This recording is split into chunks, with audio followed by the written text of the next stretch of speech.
모세의 소명 장면을 살펴보고 있는데, 이 모세의 소명에 관한 이야기는 특이하고 또 감동적이고 아주 중요한 장면입니다.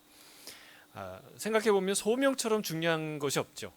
다른 거 다 없어도 이거 하나 있으면 정말 그 인생이 불타오릅니다. 목숨 걸고 그 일을 하려고 듭니다. 사랑하는 성도 여러분, 저와 여러분 가운데 이런 놀라운 소명 의식이 깃들기를 주의 이름 축복합니다. 근데 이 소명은 그렇게 쉽게 단번에 주어지는 것이 아니라는 것을 우리가 알 수 있습니다. 하나님도 모세도 오랜 준비, 오랜 기다림 끝에 이 일이 일어났다는 것을 우리가 살펴보았죠. 만약 이 젊은 혈기가 살아있는 40대의 모세가 하나님의 소명을 받았다면 아마 이렇게 3장 4장에 걸치는 긴 이야기가 필요 없을 거예요. 왜냐하면 그 듣자마자 뛰쳐나갔을 것이기 때문에, 그럴 가능성이 매우 높기 때문에 그렇습니다. 문제는요, 80세의 모세가 하나님의 소명을 받았다는 거예요. 산전수전 공준전까지 다 치러낸 이 80의 노인이 생각이 많은 거예요.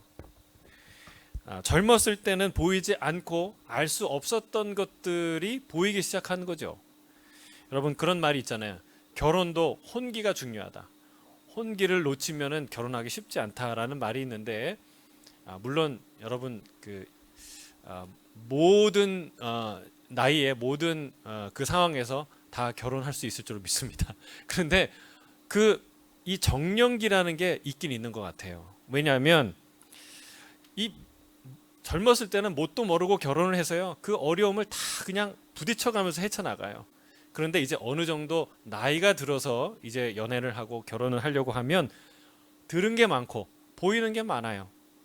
그래서 이 젊었을 때는요, 예쁜 거, 멋있는 거 하나 딱 보고 그거 하나면 충분해요.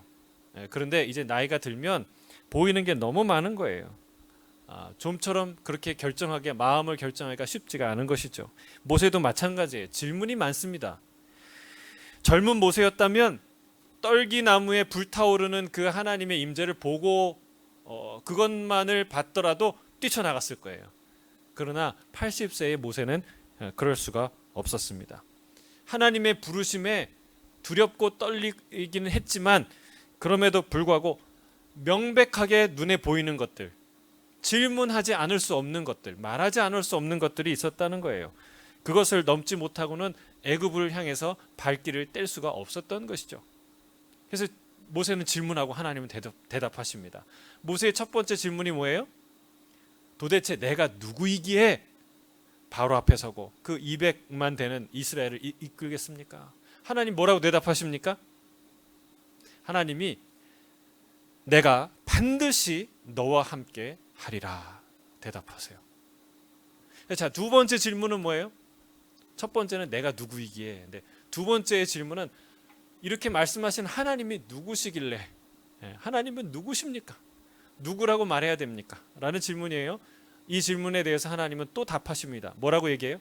나는 스스로 있는 자, 곧 여호와 하나님이다 라고 하나님이 답하시죠. 세 번째 질문은 뭐예요? 세 번째 질문, 그런데 내가 가서 이 이야기를 전했는데 그들이 안 믿으면 어떡합니까? 그들이 믿지 않을 때 어떡합니까? 하나님이 그것을 위해서 뭘 줘요? 세 가지 표적을 줍니다. 지팡이가 뱀이 되는 것, 멀쩡한 손이 품에 넣었다가 빼니까 나병이 되는 것, 다시 넣었다 빼니까 다시 회복되는 그런 기적, 또 물을 떠다가 이제 앞에 쏟으면 피가 되는 그런 표적 세 가지를 주시죠. 자, 이 세 가지의 그 질문과 대답 속에서, 또 세 가지의 표적 속에서 아마 한 가지 확신은 들었을 거예요. 이분이 하나님 맞구나. 그리고 이분이라면 하실 수 있겠구나 라는 분명한 확신이 들었을 것입니다. 근데 문제는 뭐냐? 진짜 문제는 하나님이 아니라 나 자신이에요. 나 자신. 하나님은 믿겠는데 나를 믿을 수가 없는 거예요. 내가 하나님은 하실 수 있고 하나님은 전능하신 분이라는 건 믿겠는데 나는 나를 잘 못 믿겠는 거예요. 특히 그는 말을 잘 하지 못하는 그런 단점을 갖고 있었어요. 오늘 본문 10절이에요. 같이 읽겠습니다. 본문 10절. 모세가 여호와께 아뢰되 오 주여 나는 본래 말을 잘 하지 못하는 자니이다. 주께서 주의 종에게 명령하신 후에도 역시 그러하니 나는 입이 뻣뻣하고 혀가 둔한 자니이다. 나는 본래 말을 잘 하지 못하는 자입니다. 입이 뻣뻣하고 혀가 둔한 자입니다. 하나님 앞에 이렇게 말해요. 자, 이건 몇 가지로 생각해 볼 수 있는데 첫 번째는요. 실제로 언어적 장애를 갖고 있었을 가능성이 있다는 거예요. 많은 성경 주석가들이 이 해석을 지지합니다. 입이 뻣뻣하고 혀가 둔한 자다라는 이 말은요. 단지 말솜씨가 좀 부족하다라는 뜻이 아니라 성대에 이상이 있거나 아니면 목소리가 심각하게 좋지 않거나 아니면 말을 더듬거나 하는 실제 언어적 장애를 가진 사람일 가능성이 높다라고 성경학자들은 얘기합니다. 영화 그 킹스 스피치를 보셨습니까? 아카데미 4관왕을 차지한 좀 멋진 영화인데 이 킹스 스피치는요 실제로 영국의 조지 6세에 관한 영화예요. 말을 더듬은 연설을 할 수 없었던 많은 대중 앞에서 몇 마디 할 수 없었던 그런 왕이 조지 6세였습니다. 그러니까 그 조지 6세처럼 말을 더듬는 그런 실제적인 언어 장애를 이 모세가 가지고 있었을 가능성이 있다는 거예요. 자, 두 번째 가능성은 뭘까요? 그가 40년간은 애굽인으로 그것도 애굽의 왕자로 살았어요. 그러니까 종의 언어인 히브리 언어를 정말 모국어처럼 배울 수 있는 기회가 있었을까요? 쉽지 않았을 거예요. 그런 말을 쓰는 것 자체가 금기시 되었던 그런 조건 속에 살았죠. 그리고 그 다음 40년은 어디서 살았습니까? 히브리인이라고는 한 사람도 만날 수 없는 미디안 광야에서 미디안 사람들과 살았어요. 그러니까 히브리어를요 모국어처럼 사용할 수 있는 조건이나 환경이 되지 못했을 가능성이 높다는 거예요. 그리고 애굽 말도 이제 40년이나 광야에서 살았기 때문에 그 화려하고 유창한 애굽어를 사용하기는 정말 바로의 왕 앞에 서기에는 부족한 그런 언어 실력이었을 가능성이 높다는 것이죠. 또 세 번째는요, 완곡한 거부. 나는 못 가겠습니다. 나는 절대 그 일을 할 수 없겠습니다. 라는 거부의 뜻일 수 있고요. 넷째는 이 모든 의미를 다 골고루 가진 그런 의미 있을 수 있습니다. 자, 어쨌건 중요한 것은 이 출애굽이라는 사건은요, 말의 전쟁이에요. 말의 전쟁. horse가 아니라 the word. 말의 전쟁이에요. 법정이 말의 전쟁터죠. 법정에서는요, 말 한마디 실수하거나 잘못된 단어를 사용하거나 조사 하나만 잘못 써도 아주 크게 실패합니다. 엄청난 금전적인 또는 형사상의 책임을 벌을 피할 수 없게 되죠. 말의 전쟁이 법정인 것처럼 출애굽이라는 것, 구원의 사건이라는 것은 사실은 말의 전쟁이에요. 근데 말을 잘 못한다는 것은 참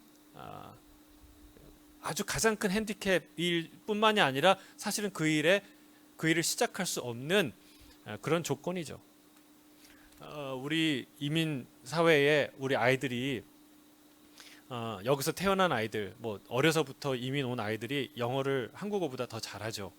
그리고 저희보다 훨씬 더 영어를 풍성하게 하는 것을 우리가 봅니다. 그런데 이 아이들도 여기서 자란 한국 이민 사회 아이들도 언어적인 한계를 느끼며 산다는 것을 제가 이제 깨달은 적이 있어요.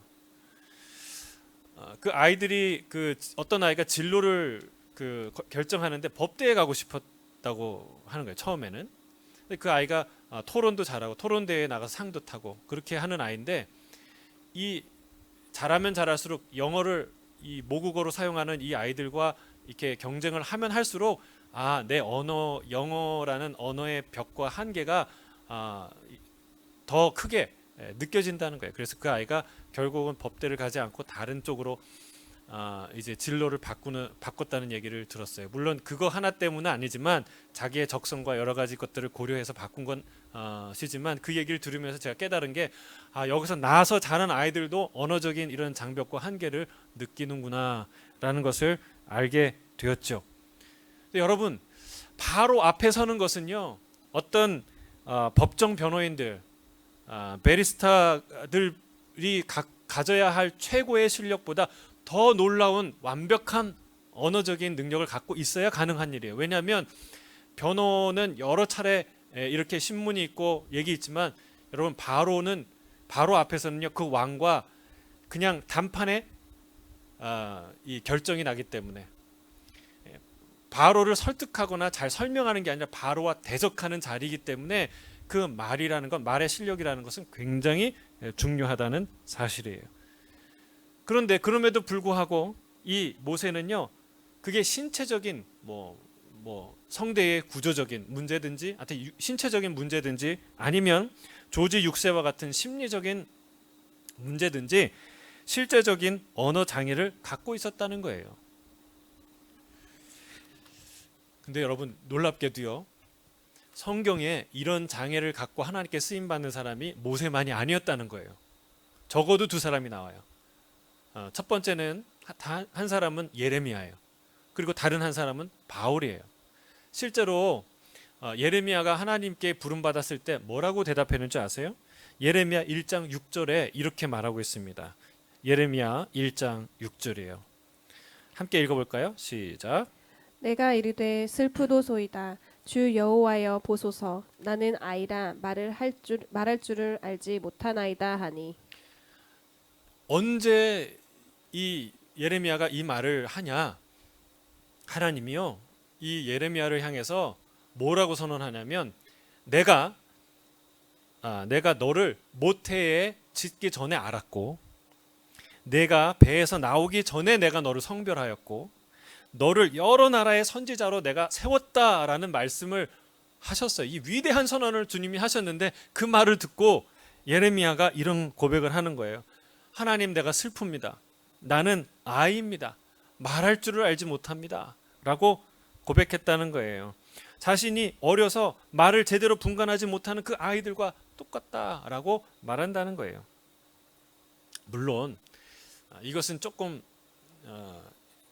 지나친 겸손일 수도 있어요. 실제적인 그런 장애일 수도 있지만, 말을 잘한다 못한다는 것은 주관적인 생각일 수 있기 때문에 그렇습니다. 근데 바울의 경우는요, 그는 확실히 말을 잘하지 못하는 그런 사람이었던 것은 분명합니다. 고린도 교회에 편지를 보내는데 그가 뭐라고 기록하냐면, 고린도후서 10장 10절에 이렇게 사람들이 나에 대해서 이렇게 평가한다는 이야기를 그가 기록해요. 자, 고린도후서 10장 10절이에요. 함께 읽어볼까요? 시작. 그들의 말이 그의 편지들은 무게가 있고 힘이 있으나 그가 몸으로 대할 때는 약하고 그 말도 시원하지 않다 하니. 그 글은 굉장히 힘 있고 장중하고 파워풀한데, 실제로 그를 만나면 그게 너무나 약해 빠지고, 또 그의 말을 들어보면 말이 시원치가 않다는 거예요. 우리가 고린도 전서를 쭉 살펴보면서 이것 때문에 교회가 갈등을 겪고 있는 것을 우리가 보지 않았습니까? 나는 설교를 잘하는, 말이 유창한, 성경을 잘 가르치는 아볼로파야. 아니야, 나는 이 정통 유대인, 그 예수 그리스도의 정통 제자인 그 베드로파야. 아니, 난 그리스도파야. 이런 갈등을 유발하는 아주 중요한 요소가 바울의 이 연약함이었다는 것을 우리가 살펴보았죠. 참, 언어 장애가 있는 법정 변호사, 그리고 완숙한 언어를 구사하지 못하는 하나님의 선지자, 그리고 설교가 시원치 않은 담임 목사. 여러분, 이 세 가지 케이스를 한번 생각해 보세요. 정말 치명적인 약점들 아닙니까? 치명적인 약점들이에요. 그런데 놀랍게도 하나님은 그들의 이 약점을 고쳐서 사용하시는 게 아니라 그 약점이 있음에도 불구하고 이들을 사용하신다는 것이에요. 오늘 하나님 하나님은 자신의 약점을 호소하는 모세에게 이렇게 말씀하세요. 오늘 본문 11절 12절이에요. 11절 12절. 우리 같이 한번 읽어보겠습니다. 시작. 여호와께서 그에게 이르시되 누가 사람의 입을 지었느냐 누가 말 못하는 자나 못 듣는 자나 눈 밝은 자나 맹인이 되게 하였느냐 나 여호와가 아니냐 이제 가라 내가 내 입과 함께 있어서 할 말을 가르치리라. 하나님이 뭐라고 얘기하세요? 누가 네 입을 만들었냐? 누가 사람들의 입을 만들었냐? 누가 만드셨어요? 하나님이 만드셨다. 내가 만드셨다는 거예요. 할렐루야. 여러분 이 음성 듣게 되길 주 이름 축복합니다. 우리의 모든 능력이 다 하나님께로부터 온 줄 믿습니다. 여러분 우리가 갖고 있는 이 능력은 원래부터 내가 갖고 있는 능력이고 내가 할 수 있는 것이고 여기에다가 내가 원래 없던 것만 하나님이 나에게 주시는 하나님의 능력이다라고 생각하는 것은 착각이에요. 우리가 할 수 있는 가지고 있는 우리 안에 작동하는 모든 능력은 예외 없이 하나님으로부터 온 줄로 믿습니다. 이것을 인정하고 이것을 깨닫는 것은 참 중요한 것이에요. 하나님이 직접 디자인하시고 하나님이 직접 허락하시고 하나님이 직접 만드셨기 때문에 내가 다 할 수 있는 거예요. 내가 처음부터 요리를 잘하나요? 제가 처음부터 말을 잘하나요? 내가 처음부터 달리기를 잘하나요? 그렇지 않습니다. 그 모든 것이 다 하나님이 주신 은혜라는 사실이에요. 할렐루야. 근데 어리석은 인간은요 자꾸 거꾸로 생각합니다. 스스로 존재하시는 하나님, 그래서 모든 것을 존재하게 하시는 하나님, 우리는 그 하나님의 은혜와 그 하나님의 능력을 힘입어서 존재한다는 것이 이 사실인데 거꾸로 생각해요. 그 하나님은 스스로 존재하는 하나님은 인간이 만들어낸 개념이다 라고 생각합니다. 하나님이 어딨냐? 하나님이 있다고 사람들이 생각하면 편하니까 만들어낸 개념이지 라고 생각해요. 또 반대로 하나님이 손수 지으신 인간을 스스로 저절로 태어난 위대한 존재하게 된 어떤 위대한 존재라고 착각합니다. 여러분 우리는요 하나님이 전능하신 하나님이라는 것을 안다고 하지만 매우 자주 거의 많은 순간 수많은 시간 그것을 잊어버리고 삽니다. 하나님이 전능하시다는 사실을 잊어버리고 살아요. 가장 중요한 순간에도 그래요. 모세도 예외가 아니었습니다. 모세도 위대한 믿음의 사람이고 하나님이 전능하심을 알았지만 그러나 그의 전능하심을 잊어버렸을 때가 있었어요. 언제냐? 이스라엘이 고기를 달라고 아우성을 칩니다. 그럴 때 하나님이 뭐라고 얘기하냐면 하나님께서 이스라엘이 닷새나 열흘 혹은 20날만 고기를 먹지 않고 한 달 내내 고기를 먹게 될 것이다 라고 하나님이 말씀하셨어요. 그 얘기를 모세가 듣고 모세가 뭐라고 반응한 줄 아세요? 이렇게 얘기합니다. 하나님, 그게 말이 됩니까? 나와 함께 있는 이 이스라엘 백성이 보행자만 장정만 60만입니다. 그들이 한 달 동안 고기를 먹겠다니요? 아니 세상에 있는 모든 양들을 다 잡고 모든 이 소들을 다 잡은들 그들을 한 달 동안 먹일 수 있겠습니까? 아니 바다에 있는 물고기를 다 긁어 모아서 매일 생선을 공급한다고 한들 고기를 다 먹을 수 있겠습니까? 라고 질문해요. 하나님이 그 모세에게 뭐라고 답하십니까? 이렇게 얘기하십니다. 민수기 11장 23절이에요. 함께 읽겠습니다. 민수기 11장 23절 시작. 여호와께서 모세에게 이르시되 여호와의 손이 짧으냐 내가 이제 내 말이 내게 응하는 여부를 보리라. 하나님 말씀하세요. 여호와의 손이 짧느냐? 짧지 않다라는 것이죠. 여러분 모세는요 계산부터 틀렸어요. 세상에 있는 양이 얼마나 많은지 모르죠. 이 호주의 양이 얼마나 많은지 모르잖아요. 그렇죠? 물론 이제 그 이후에 목축업자들 기른 양이겠지만 세상에 얼마나 많은 양과 얼마나 많은 소들이 있는지 모세는 알지도 못하고 바다에 여러분 물고기가요 이스라엘이 한 달만 먹겠습니까? 어마어마한 물고기를 하나님이 이 바다에 가득 채우셨다는 것을 알지도 못하고 그 소리를 하는 거예요. 근데 하나님은요 반면에 정확하게 아십니다. 이 200만 이스라엘이 하루에 먹을 고기의 분량을 정확하게 계산하세요. 그리고 어떤 방식으로 어떤 품목의 고기를 먹어야 되는지, 그리고 어떤 방식으로 조달해야 되는지 정확하게 아시는 분이 하나님이신 줄 믿습니다. 만약에 실제로 이 모세가 얘기한 것처럼 양을 잡고 소를 잡았다면 어떻게 됐을까요? 도축의 문제도 있겠지만 보관의 문제는 더 컸을 거예요. 여러분, 그거 어떻게 냉장고도 없는 광야에서 이 소고기를 잡고 양을 잡고 그거를 먹었겠습니까? 여러분, 하나님의 지혜는 뭐예요? 메추라기를 보내는 거예요. 바람을 불어서 메추라기를 이 사방에 다 깔아가지고 매일매일 그 메추라기 고기를 원 없이 풍성하게 먹을 수 있도록 하나님이 하셨어요. 실제로 그 고기가 이 사이에 있을 때 아주 배 터지게 먹다가 많은 사람들이 이제 죽을 정도로 하나님께서 그렇게 고기들을 공급하셨어요. 할렐루야. 하나님의 손은 짧은 것이 아닙니다. 하나님이 모세에게 얘기하는 거예요. 하나님이 전능하신다는 것을 여러분, 이 질문을 할 때는 언제예요? 홍해를 지나왔을 때예요. 홍해가 갈라지는 걸 경험했을 때예요. 우리가 하나님이 전능하시다는 걸 몰라요? 알죠? 그러나 자주 까먹는다는 거예요. 그 사실을 자주 잊고 산다는 거예요. 정말 필요할 때 가장 중요한 타이밍에 하나님이 전능하시다는 사실을 잊고 산다는 거예요. 그때 하나님 뭐라고 얘기해요? 하나님의 손이 짧느냐? 네가 그 하나님의 능력을 보게 될 것이다. 자신의 무능함에 빠져있는 모세에게 하나님은 나를 보라고 말씀하십니다. 너의 무능을 보지 말고 나의 전능함을 보라고 말씀하십니다. 하나님의 손이 짧느냐? 누가 사람의 입을 지었느냐?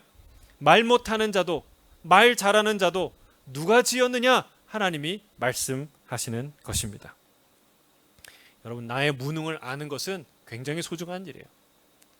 용기가 있고 정직함이 필요한 것이죠. 진짜 지혜는 거기서 출발합니다. 내가 무능하다는 사실을 정확하게 깨닫는 거예요.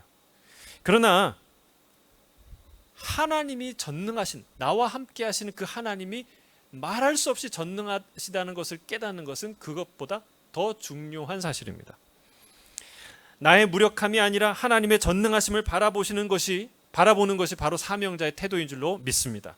나의 무력함 속에서 하나님의 전능함이 비로소 나타나게 될 것이라는 것을 기대하고 그것을 기뻐하는 것이 바로 사명자의 진정한 모습이라는 사실입니다. 여러분, 우리가 말문이 막힐 때가 얼마나 많아요. 말문이 막힐 것 같은 두려움에 빠질 때가 얼마나 많아요. 여러분, 그럴 때 믿으세요.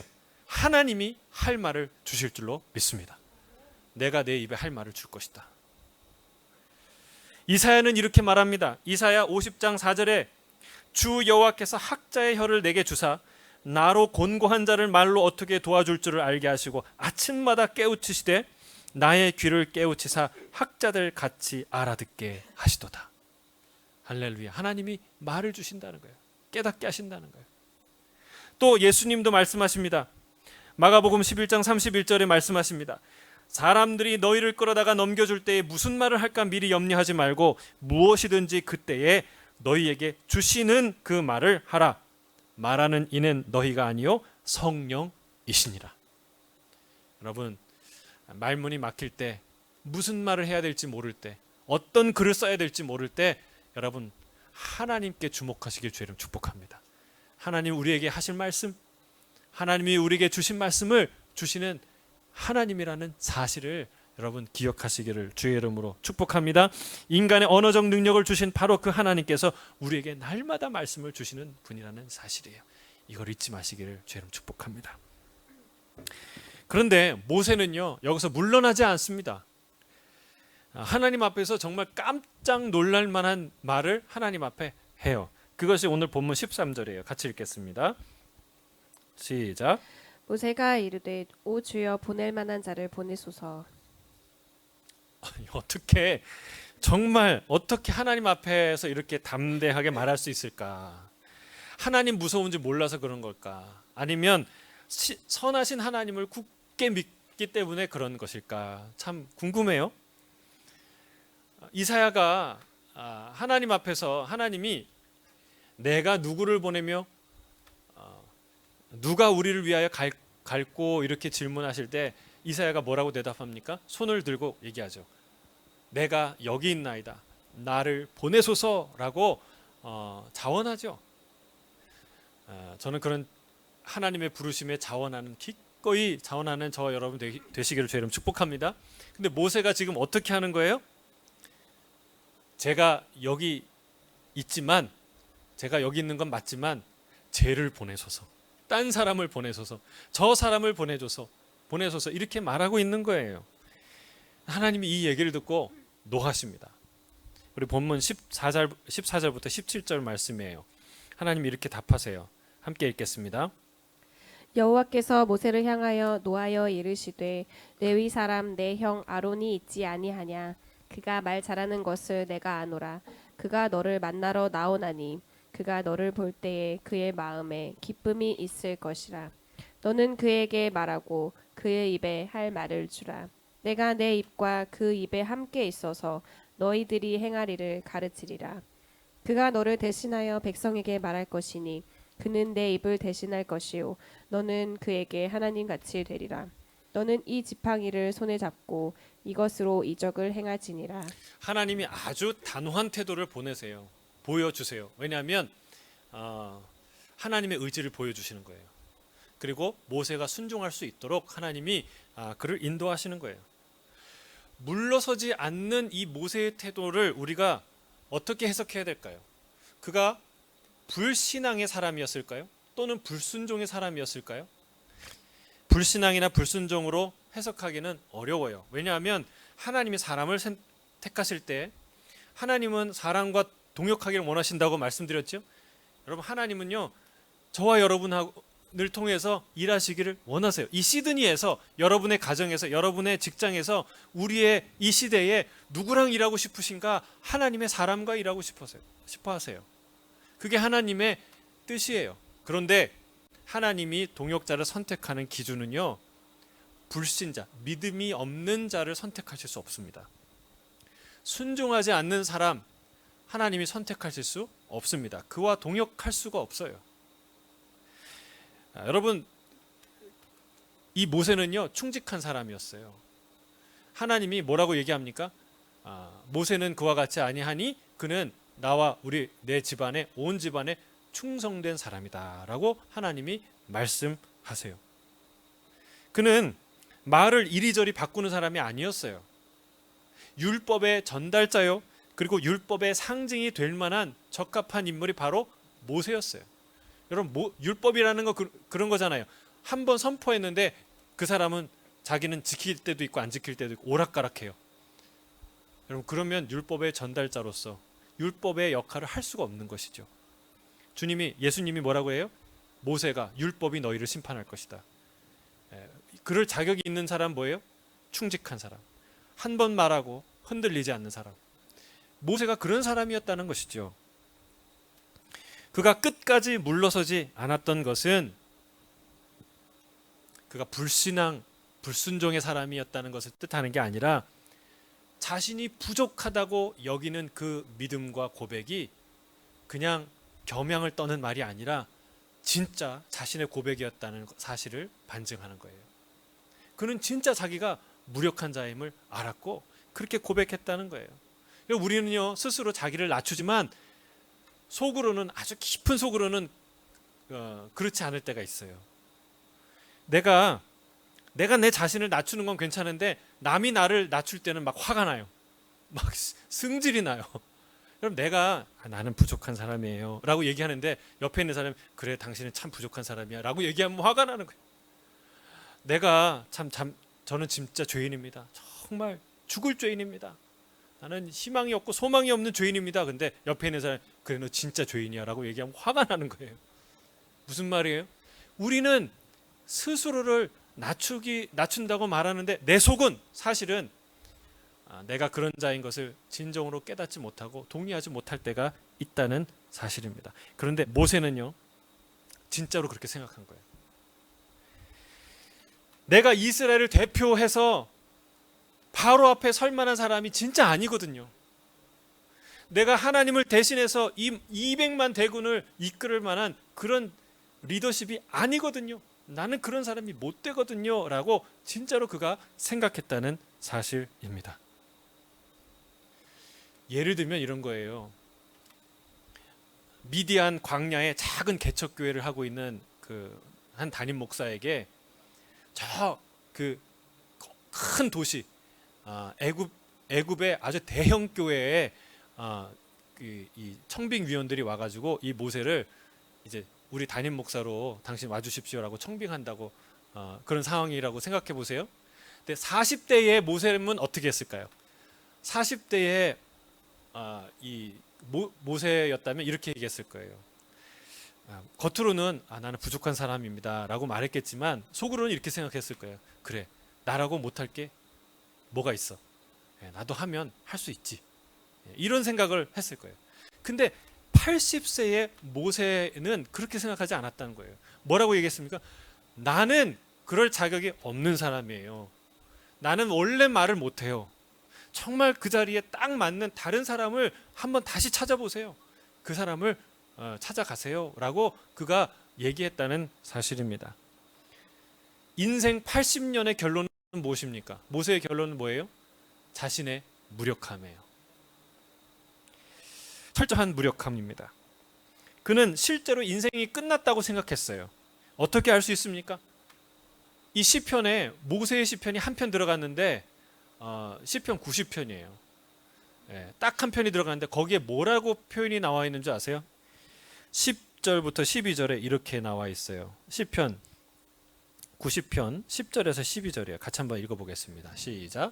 우리의 연수가 70이요 강건하면 80이라도 그 연수의 자랑은 수고와 슬픔뿐이요 신속히 가니 우리가 날아가나이다.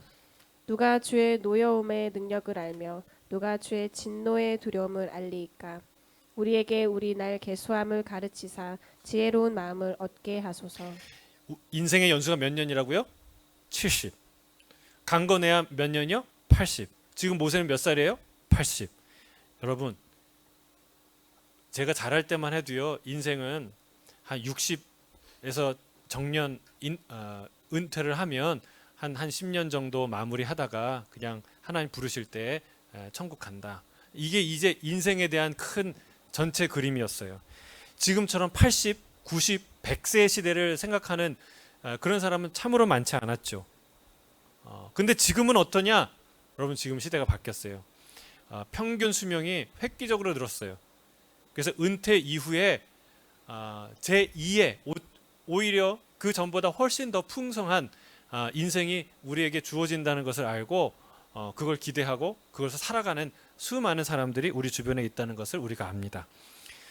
그런데 모세가 살았을 때만 해도 그렇지 않았다는 거예요. 70이면 인생 다 끝났다라고 생각할 시대예요. 그러니까 특별히 나는 건강했기 때문에 80세를 지금 살아가는 것이죠. 그런데 또 굳이 이제 와서 무슨 출애굽이냐는 거예요. 가당치도 않은 일이라는 것이죠. 그는 누구보다 화려한 40년을 애굽에 살았어요. 그리고 또 나머지 40년을 속죄의 40년을 이 광야에서 살았어요. 그걸로 충분하다 생각했을 거예요. 인생의 무상함과 자신의 무력함을 철저히 깨달게 된 것이죠. 사랑하는 성도 여러분, 여기서 우리가 기억해야 하는 것, 알아야 하는 것이 있습니다. 그것은 인간의 무력함에 대해서 아는 것 중요하지만 거기에 머무르면 패배주의가 된다는 사실이에요. 성경은 그 어떤 염세주의적 세계관보다 훨씬 더 나 자신과 인간 본성에 대해서 절망적인 선언을 합니다. 그런데 동시에 그 어떤 긍정적인 세계관보다 이 성경은 훨씬 한 인격, 나와 내 인간에 대해서 철저한 긍정을 한다는 사실이에요. 동시에 그 두 가지가 일어나고 있다는 사실이에요. 여러분, 무엇 때문입니까? 나를 사랑하시는 하나님 때문이에요. 나를 위해 십자가에 죽으신 예수 그리스도 때문이에요. 지금도 나와 함께 숨쉬고 지금도 나와 함께 말씀하시는 성령님 때문에 그렇습니다.